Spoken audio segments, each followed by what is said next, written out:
comment. Oh, yeah, sure. Hello. Good afternoon. Hello, guys. Thank you. Welcome to our live. Thank you for giving us a few minutes of your time. We're coming to you live from San Francisco, California. My name is Candy. I'm a mom of two, a full-time employee, and a proud digital business owner. Hello, everyone. I'm Carla. I'm also a mom of two, a full-time employee, and a proud digital business owner. Hello, and I'm Luisa. I'm also a mom of two, a full-time employee, and a proud digital business owner. So, welcome, guys. The topic that we're gonna discuss for today is tips for setting boundaries in daily life. So, setting boundaries is an important part of taking care of yourself. Boundaries help you protect your time, energy, and mental health. They let others know what is okay for you and what is not. Without boundaries, you might feel stressed, overwhelmed, or even taken for granted. So, the good news is learning how to set boundaries is a skill anyone can practice. So, it doesn't mean you're being selfish, it means you value yourself. So, here are some tips for setting boundaries in daily life. So, the first one is identify your limits. So, the first step to setting boundaries is figuring out what works for you and what doesn't. Think about moments when you felt upset, stressed, or frustrated. So those feelings can help you see where you need boundaries. So for example, if you notice you get really tired after saying yes to too many favors, it's a sign you need to protect your time and energy. So it matters knowing your limits because it helps you take better care of yourself. So if you don't know your limits, it's easy for others to cross them. So no one else will know ourselves rather than us. So we just need to be honest about ourselves and really identify what our limits are. Yes, and then once you know your limits, you need to communicate that clearly. So you have Mm-hmm. to share with them in a clear and kind way, or maybe in a calm tone also, because that matters. That like try to keep it simple also, and explain to them, like if you're at work and you're really really busy, or you're working on a deadline, and someone comes up to you and says, "Hey, can you help me with this?" Try to be nice about it. Like try to say, "Oh, I would love to help you, but let me just finish this task, and then I can work with you." Like just make sure that you communicate that clearly, because they don't know that you're busy. They can't read your Mm-hmm. mind. So unless you speak up and let them know that you can't help them at the moment, then they will never know. Then they'll just think like you're suplada, right? Or Yes. like no one would want to work with you if you're like that. But they don't know what you're going through. They don't know what you have on your plate unless you speak up. So it's very important to communicate clearly, and remember, like, your tone of voice or your words matter. So try to speak in a calm tone and in a nice way. Mm-hmm. Yes, and then next one is being consistent. So sticking to your boundaries is very important because consistency shows that you mean what you say. And if you keep changing your mind or making exceptions all the time, people might think that your boundaries doesn't matter. So let's say your example, for example, if you told your family that Sundays are your rest day, but you keep agreeing to chores or events, and then they'll stop taking your boundaries seriously. So instead, stick to your plan and say, I'm happy to help. I'm on another day, but Sunday is my time to recharge. And this is important. When you're consistent, people learn how to respect your time and energy. It also helps you avoid feeling taken advantage of. Yeah, so that one I need to learn, especially when it comes to my kids. Saying no.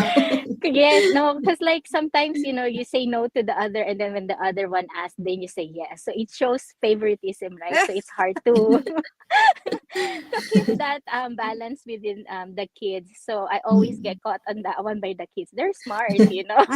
Yeah. Yeah. So the next one is also learn to say no.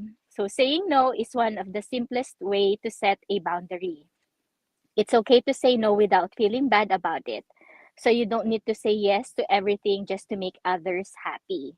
So, for example, if a friend asks you to help them move, but you're already tired from work, you can say, I'd love to help, but I really need to rest that day. I hope it goes well.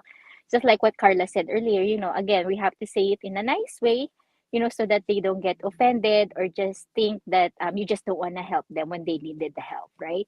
So it matters saying no, and it doesn't mean that you're being rude. Again, depending on the type of tone again that you use, but it means you're taking care of yourself, which helps you stay happy and healthy. Yes, and then related to that is you have to also prioritize self-care. So Mhm. self-care means taking time to focus on what you need, like rest, fun, or quiet time, like what Louisa said.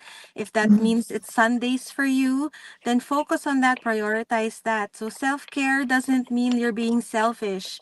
No, because it just you really need to take care of yourself too. How can you pour on someone else's cup if your cup is empty, right? They say that you have to also recharge yourself because after a busy week, like what we said, we're all moms, we're all full-time employees, we also have a digital business that we're running.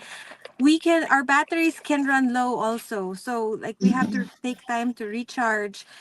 So if you have a long week and you need some quiet time on the weekend, may that be Sunday or whatever day, try to push it out and just say this is a set aside time. And remember to say no. You can say no. Know your boundaries, everything that we said earlier, communicate it clearly.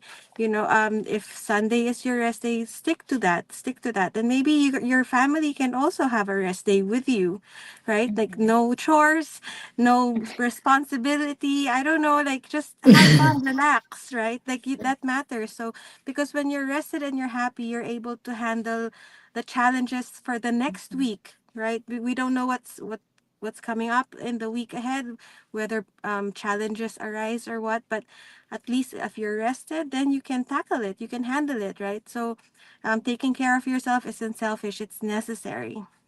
Yeah, and we can start small with this one. So if setting boundaries feels scary or new to you, don't worry. You can start with small boundaries that are easier to practice, and this will help you build confidence over time. For example, if you find it hard to say no to invitations, that like what you guys said, start by saying no to one event per month. For example, you could say, thanks for inviting me, but I can make it this time. Let's just catch up on another day. And then this is important because small changes are easier to stick with. And once you get used to setting small boundaries, it will feel easier to handle the bigger ones later. Yes, so remember, boundaries are not about keeping people away, but about creating healthy relationships. So when you set boundaries, you're showing others how to treat you and letting them know what you need to feel good. It might feel uncomfortable at first, but with practice, it gets easier. Always remember you deserve to be respected and it's okay to say no. Setting boundaries is one of the best ways to take care of yourself and create a balanced, happy life. So, yeah, we have to take care of ourselves, since we're taking care of our family. We have to take care of ourselves so that, like once we get sick, then who's going to take care of our family, right? Especially if you're the breadwinner. So, Mhm.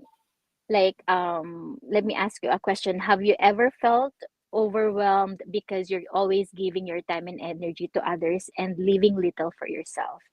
So, as moms, we can always feel that, right? So, setting boundaries can help you take back control and focus on what really matters to you. So, that's exactly what we've done by starting our digital business. It allows us to set our own schedule, protect our time, and focus on our family while building something meaningful for our future and the future of our family. So, if you're looking for a way to celebrate, to create balance in your life and take charge of your time and income, we'd love to share to you how our business works. So, it's flexible, it's easy to follow. We have video based trainings, it's all provided for you, and something that you can build on your own terms. So, if you guys